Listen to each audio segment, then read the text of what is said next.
Transform.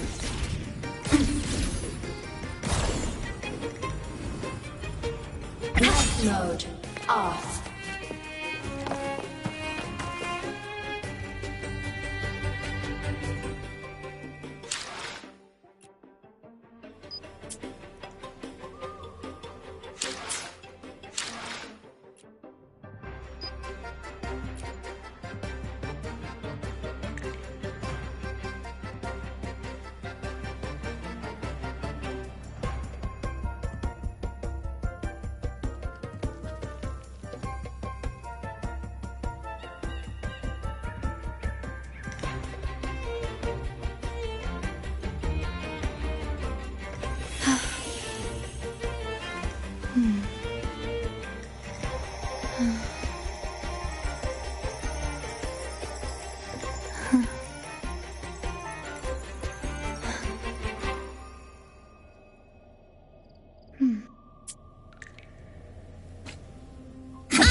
Transform.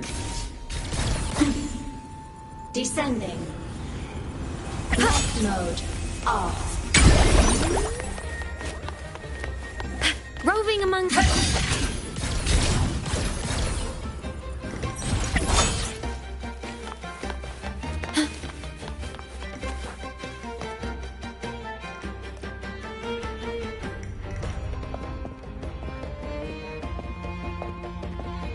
Relax, young man. Life's only just unfurling its sails for you. Why sit there like one of those dour statues in the Order's halls? Don't be afraid to show a little spark. I was just thinking about my future. Is Raguna truly lost to me forever? Some have found their way back, but under the Order's watchful eye. Is that really what you want? A life without freedom? Listen, you don't need a grand stage to leave your mark. A true Raganese can turn even a ragged tent into the finest theater. That's what I'm preparing to do. I might be an old man now, but don't let that fool you. I was once crowned with the laurel, you know. You? Are you... Mr. Bardolino? In the flesh. Ha ha ha ha! As I took my final bow on stage, a bright light pierced through the clouds, shining down from the sky, and then a radiant laurel descended upon me, and I heard a voice. It was the Sentinel's voice, ringing in my head. I asked them a question that had puzzled me since childhood. The ultimate philosophical riddle. What should I eat tonight? And they answered. The body is the temple of the mind. To keep your mind sharp, do consume healthy food, such as the loris salad. But why loris salad? I was baffled, and the meaning still eludes me to this very day. I've never been quick-witted, though, and the Order's doctrines never quite took hold. Acting, however, that is where my true passion lies.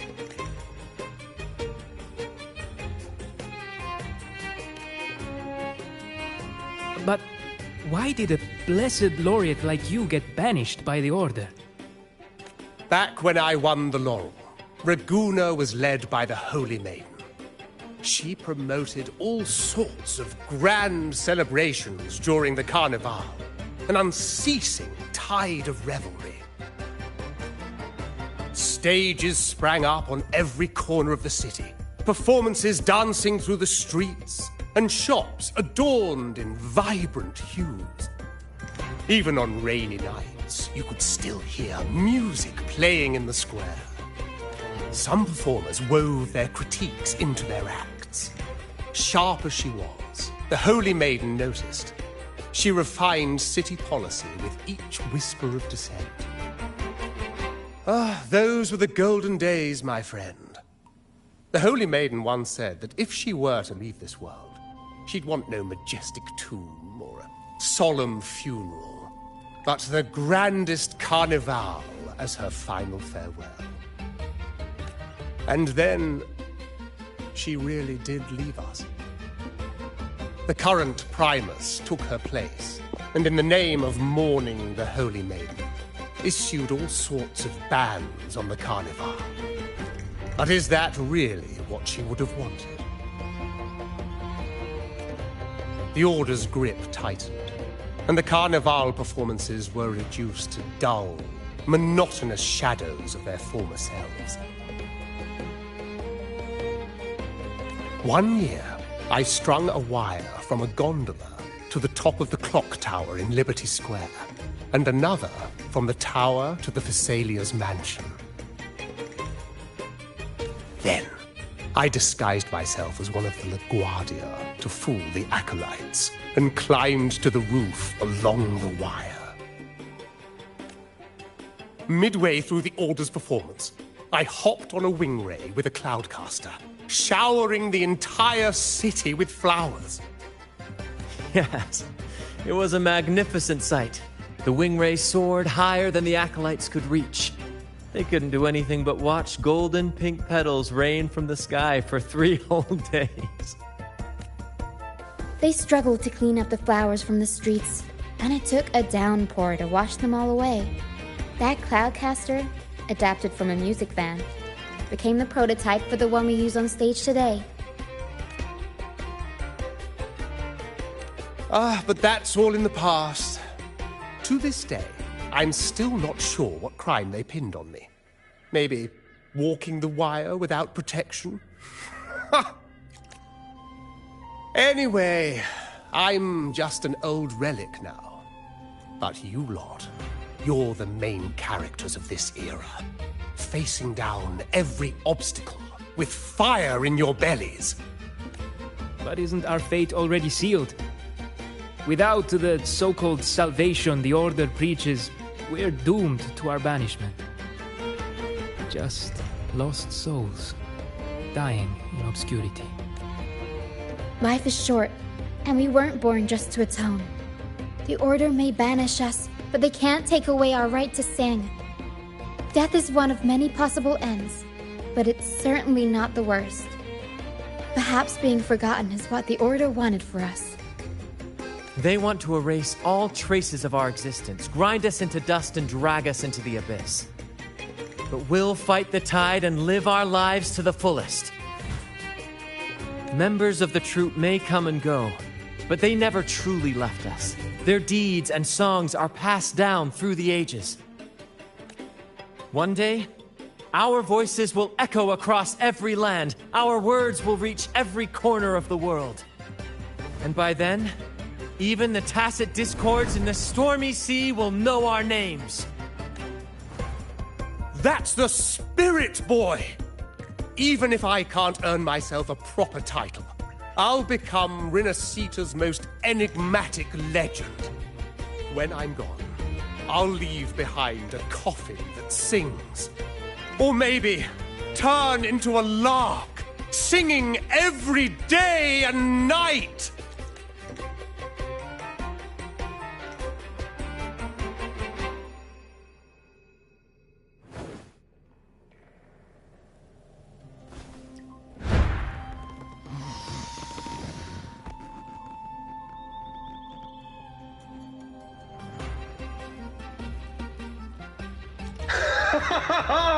What say you, Brad? Do you like this stage design? It could be used for this year's carnival.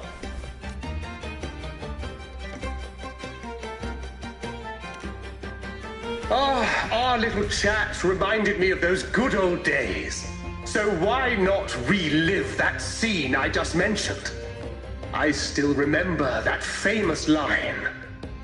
Even without wings, we can still soar to the heavens. Now that you mention it, that is a very good question.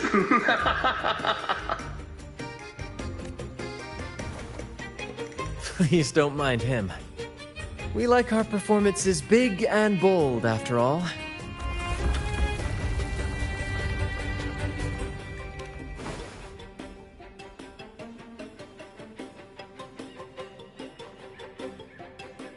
That fight with the dragon probably messed with the mountain's stability. If Bardolino keeps moving around up there, it could get dangerous. We need to find a way to get him down, and fast. We might need your help with this. Power should have some useful items in our box.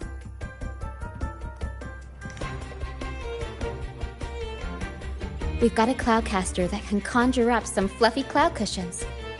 They'd make the perfect stairs to reach Mr. Bardolino, or catch him for a soft landing.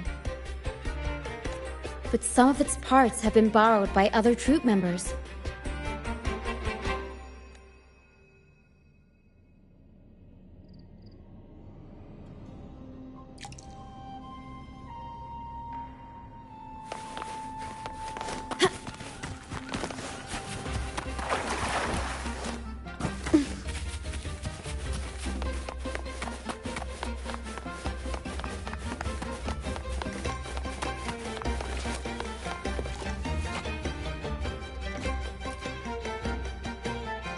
Sailors cheer as hearts ignite.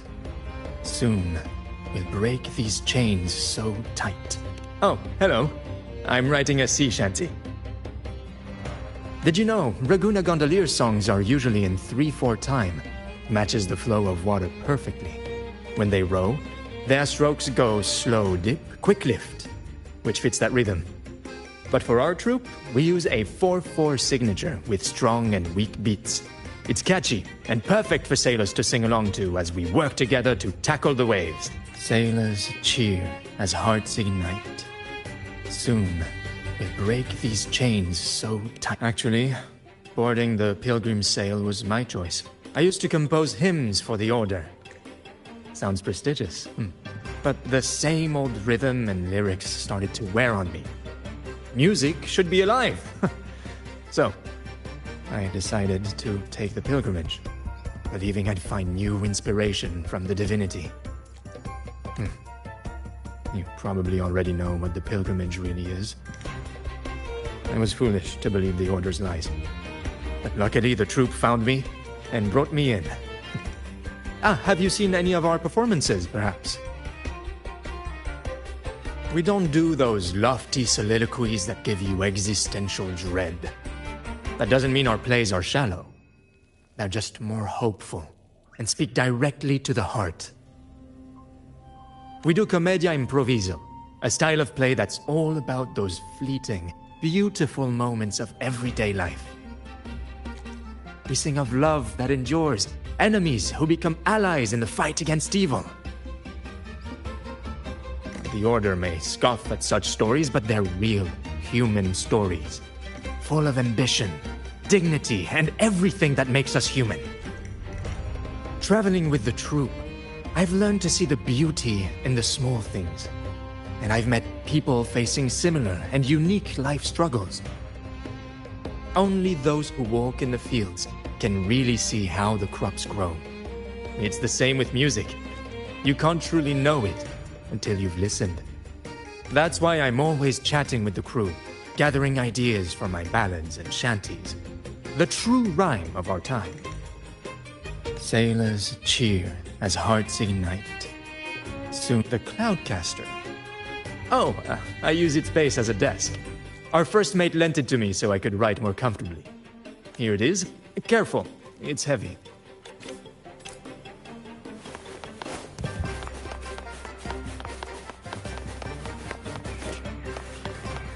Roving among the stars.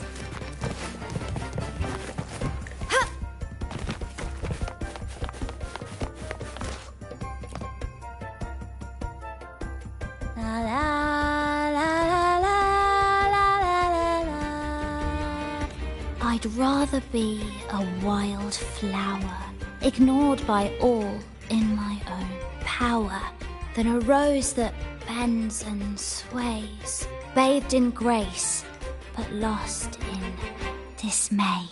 Who knows? Ask the Order and they'll give you 100 reasons. I can't even remember how long I drifted on that Pilgrim's Sail, but the troupe found me just in time and took me in. What's past is past. It's the present that counts. Let go of the bad days and enjoy the moment. This is the way to live, I'd rather be a wild Cloudcaster. It does ring a bell. Here, the resonance unit. It helps me find the right pitch and rhythm. Works like a charm. You should give it a try too.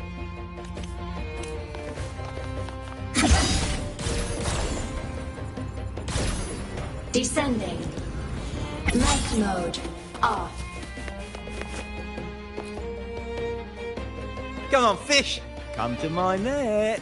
Me? Just prepping dinner. The storm's passed, so it's the perfect time for fishing. The captain once told me a secret. The fiercer the storm, the more fish it brings. Sometimes we even see fish swept up by the wind, raining down from the sky. Usually, yeah.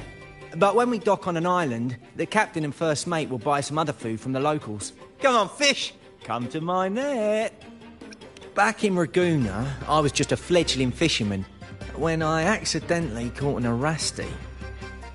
Turns out, it's a sacred fish, only meant as an offering to the Sentinel.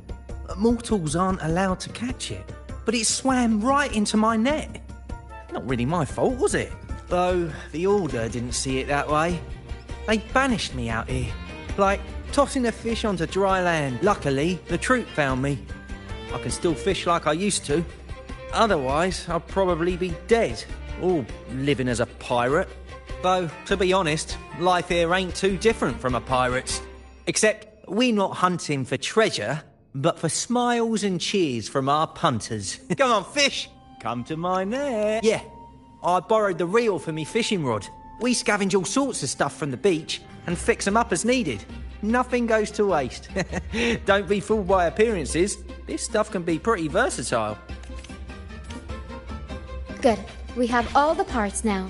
Time to work, Pero.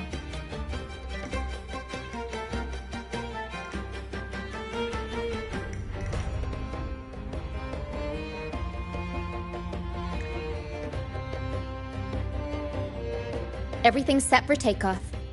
Let's position a cloud cushion beneath Mr. Bardolino. Then we'll pop the balloons and bring him down safely. Although we might need a bigger cushion. The Cloudcaster's resonance unit responds to song. The louder our singing, the more powerful the effect. In that case... All right, friends, old and new, come and join this sing-along!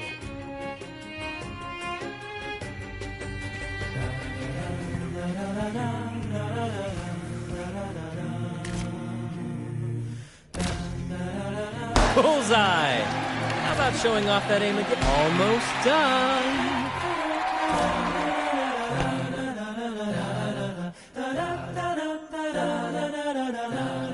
Thank you, dear girl.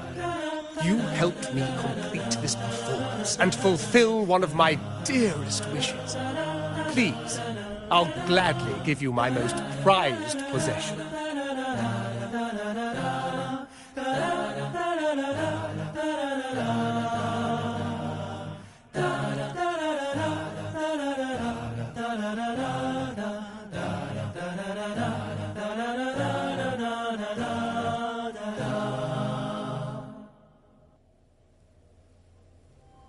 Apologies for my late arrival to such a magnificent performance.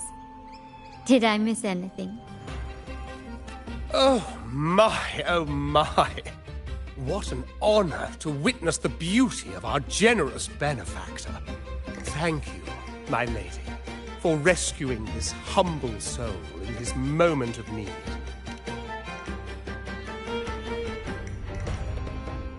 You flatter me. The family's protection extends to all who stand by us. Might I say what a pleasure it is to see you again, Miss Carlotta. You have my heartfelt gratitude.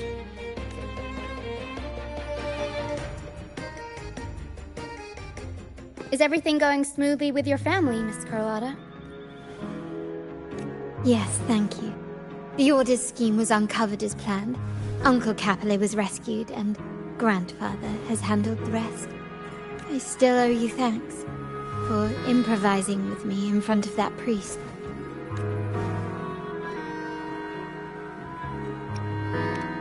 You've got a sharp mind. No pain, no gain, as Grandfather used to say. I'm pleased we're on the same page. Your kindness is much appreciated. The Montellis won't forget this. In return, I'll share everything I know. I believe you've noticed that the Order has been undermining the family under the guise of its doctrines. Alienation, monopolization, just a few tricks up their sleeve. Their true motives, however, run deeper. Their alliance with the Fraxidus speaks volumes. While we don't know the full extent of their conspiracy, one thing is clear. That the Carnival is likely where you'll find clues about the Sentinel. Legend has it that the Sentinel, Imperator, has been secluded in the heavens, cut off from the mortal realm. The last record of the Sentinel is from the Carnival a decade ago. At that time, the entire city was shrouded in mist. Ghosts roamed the streets. A dragon roared from the sky, and a sea behemoth raged, summoning towering waves. Do any clues come to mind?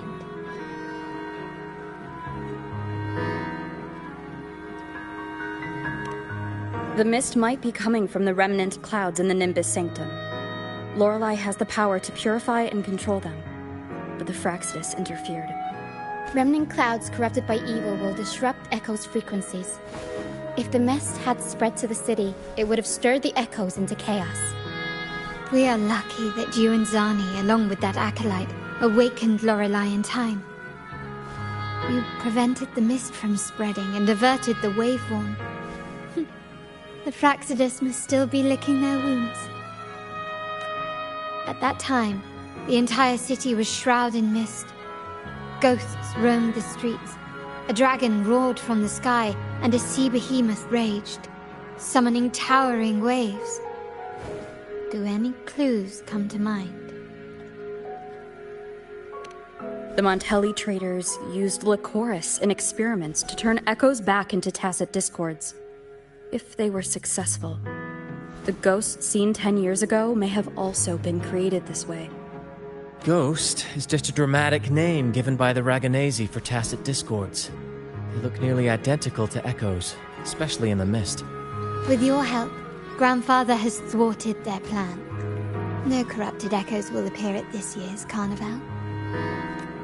At that time, the entire city was shrouded in mist. The Order has allied with the Fraxidus to control the dragon.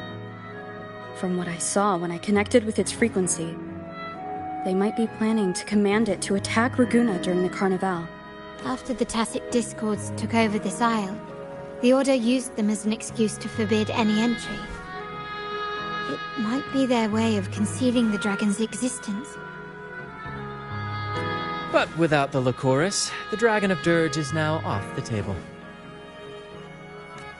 At that time, the entire city was shrouded. The remnant clouds spreading, experiments to turn echoes, and the dragon's manipulation. The Order plans to recreate these disasters at this year's ceremony. The Order and the Fraxidus are allies.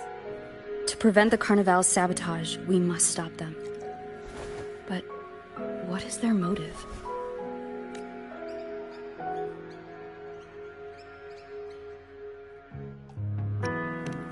The Primus called it a divine punishment, and took the opportunity to appear as a savior. A perfect way to build legitimacy. The Order relies on the people's faith in the Sentinel.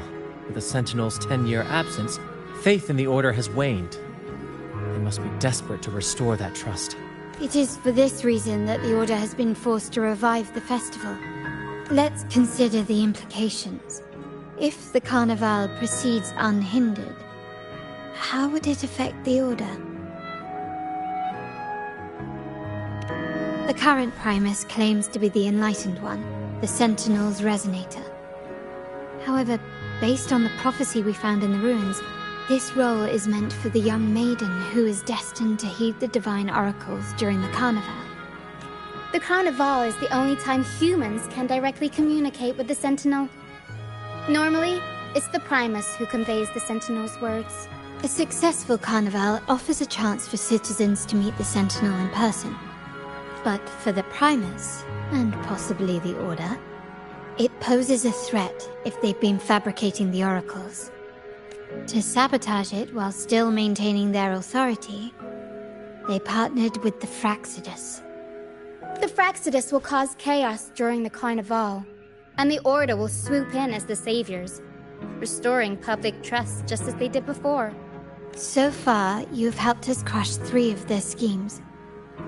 But one remains. We have evidence that the Cetus is being manipulated, and the Fraxidus are setting up their final plan. With their whereabouts unknown, we'll need to adapt our strategy as the Carnival unfolds. From what I've noticed, you're not one to act passively or pin your hopes on others. You prefer to strike first and steer events in your favor. Winning the laurel might give you the chance to talk with the Sentinel. The Sentinel's Resonator may also be present, so...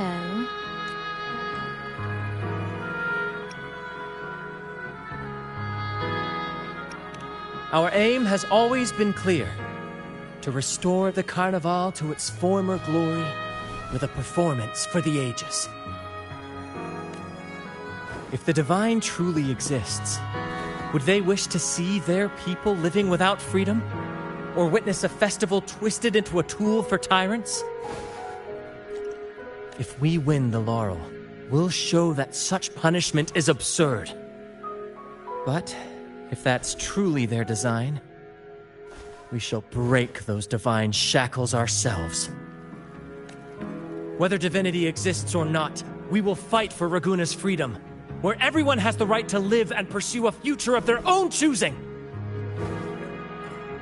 The Montellis share this vision.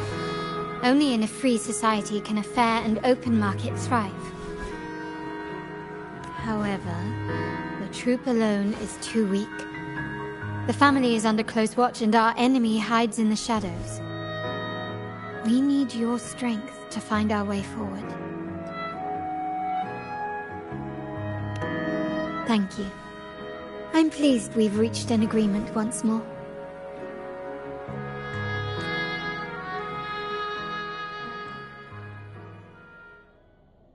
All right, what should we do now? Any plans? Since the Order intends to sabotage the Carnival and incite chaos amongst the guests, confronting them directly only plays into their hands. You've seen the troops' unique approach to combat, haven't you? That's precisely why we're allies with them. We will turn any disturbances into a theatrical performance.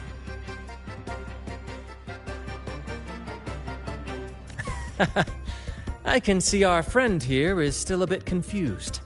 No worries, my dear girl. We'll have a quick rehearsal before the Carnival begins. Speaking of which, Ms. Carlotta, would you honor us by joining our performance? Me? I do have some stage experience, though I must confess I may be a bit out of practice. We don't know what challenges we'll face, so your help will be needed, Miss Carlotta. Plus, it's a chance for you to get to know our methods. If you insist. Wonderful! As the festivities continue, if you're both ready, please join us on the stage of the troop liner.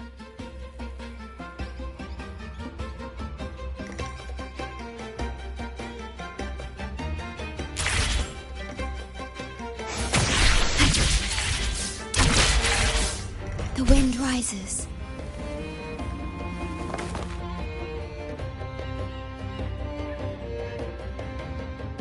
Our rehearsals are rather straightforward. No scripts, just pure intuition and our senses guiding us. That's what makes Commedia Improviso truly come alive. For our improvised comedy, we start with a theme. From there, we build our lines and act on the fly, responding to the unfolding show and audience reactions. But with the limitless capacity for human creativity at play, the plot can sometimes veer into the, well, unconventional. To prevent things from spiraling too far, we set an anchor for the performance.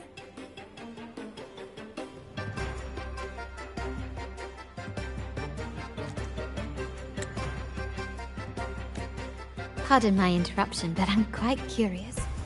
What sort of bizarre plots have you encountered? Well, something like a humble craftsman from a small town sets sail on a rainy night, stumbles upon ancient ruins, is reincarnated with superpowers, and then decides to conquer the galaxy, becoming the... So, we draft a basic outline that assigns roles and guides the plot's direction. And this time, our outline is: a kingdom is attacked, monsters run rampant, and the Demon King has kidnapped the Holy Maiden. A few brave heroes accept the minister's quest to defeat the Demon King and rescue her.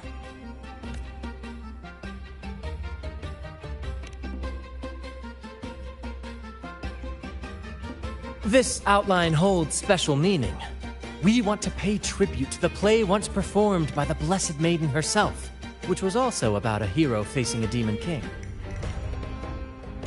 Good people have their wishes fulfilled, heroes appear in a time of crisis, justice triumphs over evil, and united friends are undefeatable. This is the tale the Blessed Maiden once told, and it's a universal story we want to portray. To me, the world is a stage, and performing is much like combat. Coordinated movements, quick thinking, sharp reflexes, and, above all, trust in your allies.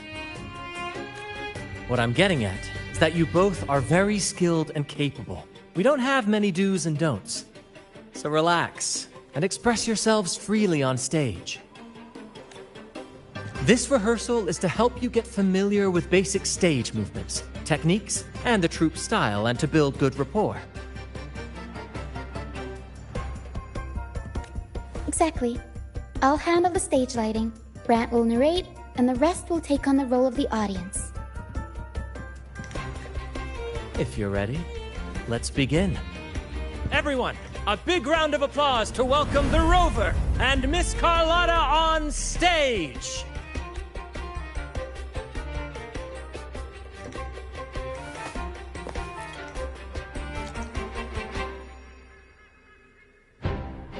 All right, next I'll spin the prologue of our tale, setting the scene for how our brave heroes first crossed paths. Once upon a time, a hero roamed the world. Undaunted by the lack of a divine vessel, she embarked on a perilous journey across tempestuous seas. Alone in the dark, a young girl of untethered spirit soared against towering barriers with wings of defiance. The winds of fate brought them together.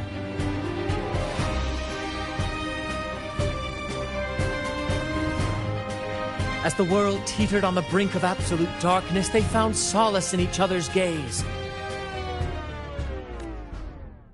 Together they became unshakable allies, standing strong against the tides of fate.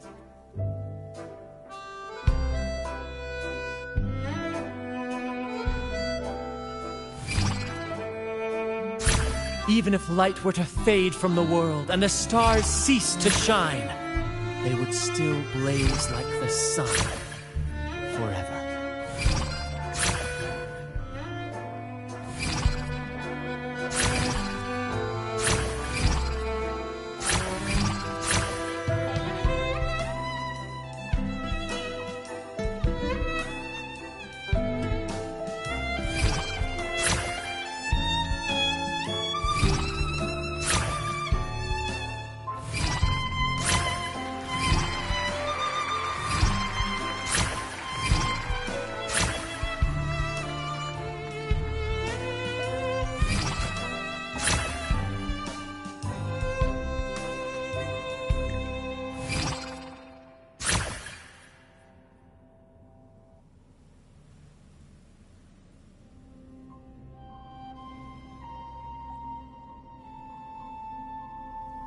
Bravo! Bravo!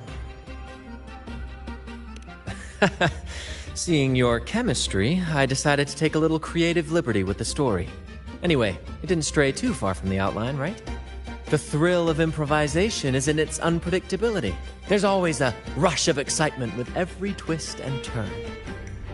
Your movements were seamless, elegant, and powerful. I'm confident you'll shine at the Carnival. Thank you. It was all thanks to you. You inspired me and kept my spirits high. You'll master it in no time, I'm sure. All right, that's enough for today.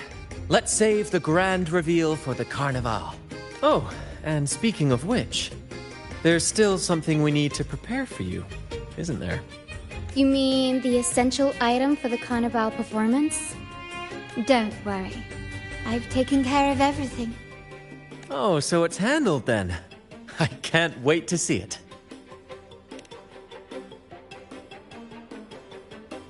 I have a small gift for you. Let's head back to Raguna together, shall we?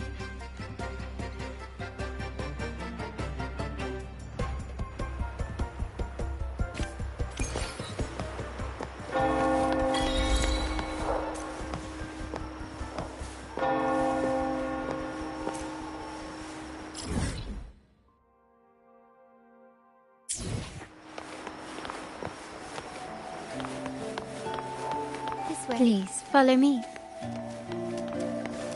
Where are we going? Please allow me to keep that a secret for now. I wouldn't want to spoil the surprise. But here's a hint. You've been there before. Oh, dear Lady Carlotta, thank the Sentinel you are finally back. I was just about to close up shop to prepare for tomorrow's carnival. You have completed my request, haven't you? Of course, Lady Carlotta. You should have more faith in my skills. Here you are. A small token of my appreciation. Abby, I have something for you as well. Wow, really? I get a gift too? Ha! You're so nice. Ah, so that's why Lady Carlotta was so insistent on using only the finest materials and meticulous craftsmanship for this piece. For a moment, I feared she lost faith in my skills and was plotting to hand over the shop to someone else. But now I see why this little creation was so important to you, Lady Carlotta. Nyala, you do have a flair for dramatics. Anyway, why don't you unwrap it?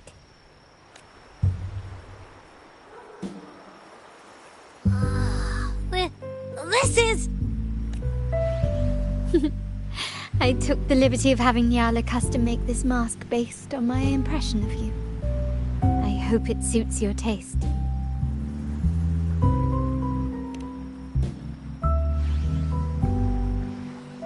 I'm pleased you like it. The carnival is a splendid reverie, and the mask is its passport. May it help you navigate the carnival with ease, and let you enjoy it to your heart's content. We will, for sure.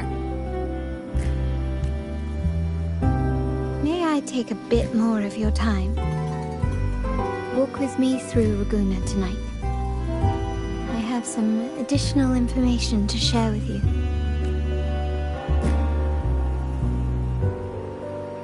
Raguna.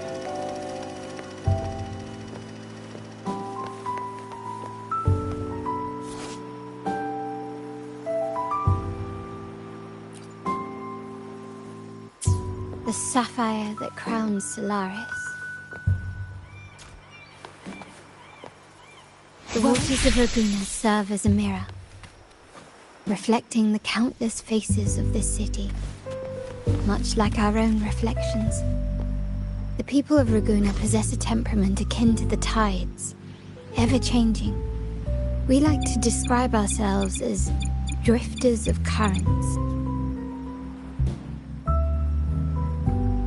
There was a time when the currents swept us into the jaws of uncharted waters, where relentless storms and voracious waves awaited.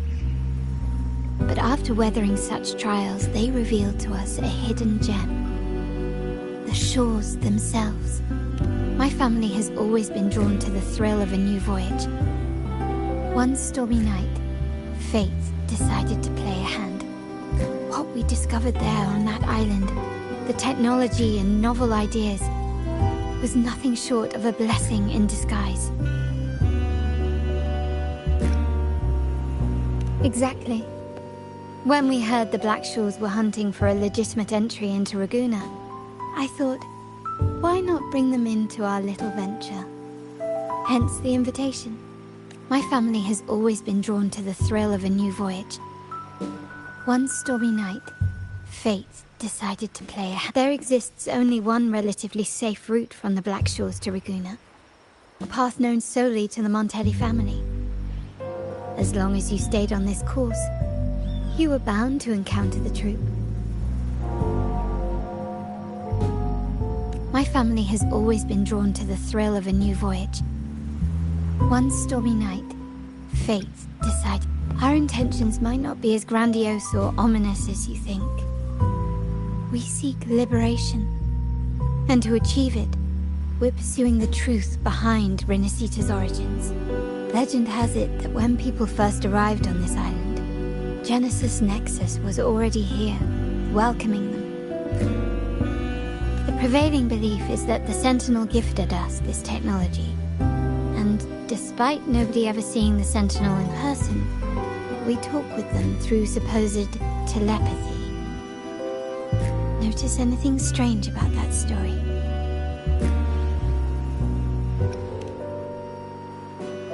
Terminals conjure up echoes, and the Genesis Nexus allows the Raganazi access to common echoes. If the Genesis Nexus was present when the first settlers arrived, who built it? And really, if no one's ever laid eyes on the Sentinel, how can we be so sure that statue really represents them? It seems to me the Order might have spun us a tale, hiding the true origins behind their grand myths.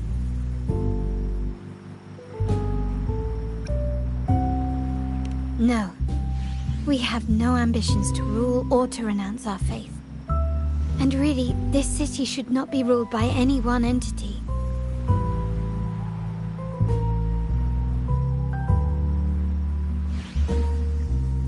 The hour grows late.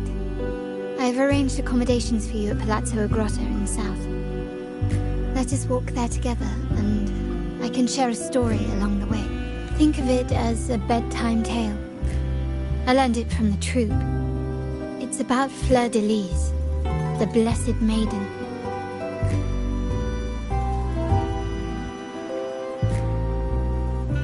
Once, the Blessed Maiden was just a simple peasant girl. During the Sentinel's gratitude rite, the young Fleur de Lis managed to sneak past the guards and drink the sacramental wine. Every drop. Perhaps it was the intoxicating wine in Eglatown, or simply her lack of experience with spirits. But she soon found herself quite drunk. Swaying on her feet, she ascended the ceremony's grand platform, lifted her threadbare dress, and began a rather ungainly dance.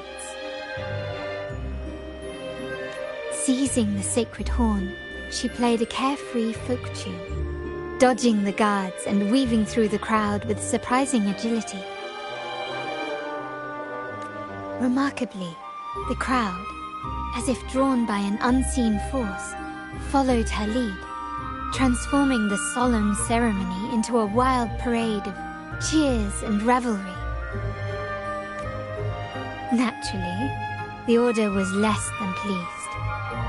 The pilgrim's sail did not yet exist, so Fleur de Lis faced 3 days of confinement. During that time, she used her prison walls as a canvas. That unforgettable day of disordered revelry left a lasting mark on all who witnessed it. Is it not remarkable? A rebellious girl, chosen by the Sentinel to become the Blessed Maiden. If the Sentinel indeed permitted such a girl to serve as their spokesperson, it suggests that all this joyous revelry is not something they disdain.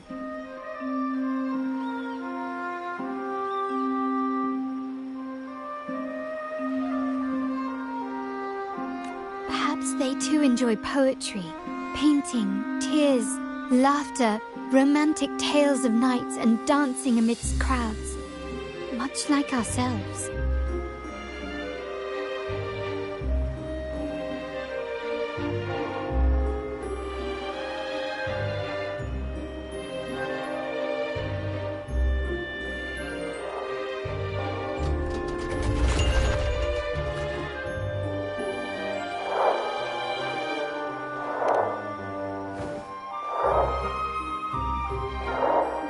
The people of this island came from diverse civilizations now lost to time. In the past, while the clash of cultures led to conflict, the Raganazi united through faith, restoring balance even if precarious. To maintain this unity, We've always needed both a sentinel and a play based on a shared legend that gives us roles. Yet this play has endured for so long that we've become defined by our roles. Noble, commoner, believer, merchant. What was meant to unite us now stifles us.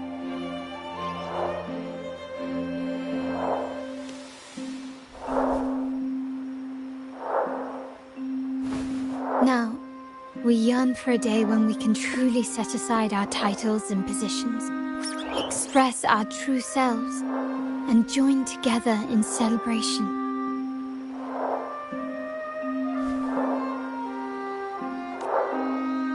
Yes, born from hope and idealism, it reminds the Raganese of our initial vision of equality and freedom. But while the Order's true intentions remain unclear, we are certain their influence has already eroded the very foundations of our society. People revere the divine figure the Order has constructed, yet they also live in fear of punishment. Legends become accomplices in fostering ignorance, and faith becomes the loyal executioner of cruel punishment. An invisible cage has trapped us all. Speaking of freedom within a cage is absurd.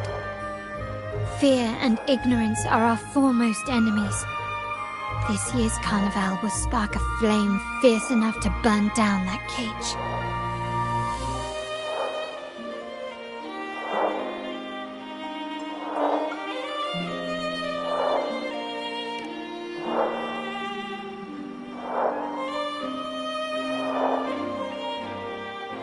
Rest well, and tomorrow we shall take the stage together at the carnival. Good night. May your dreams be sweet.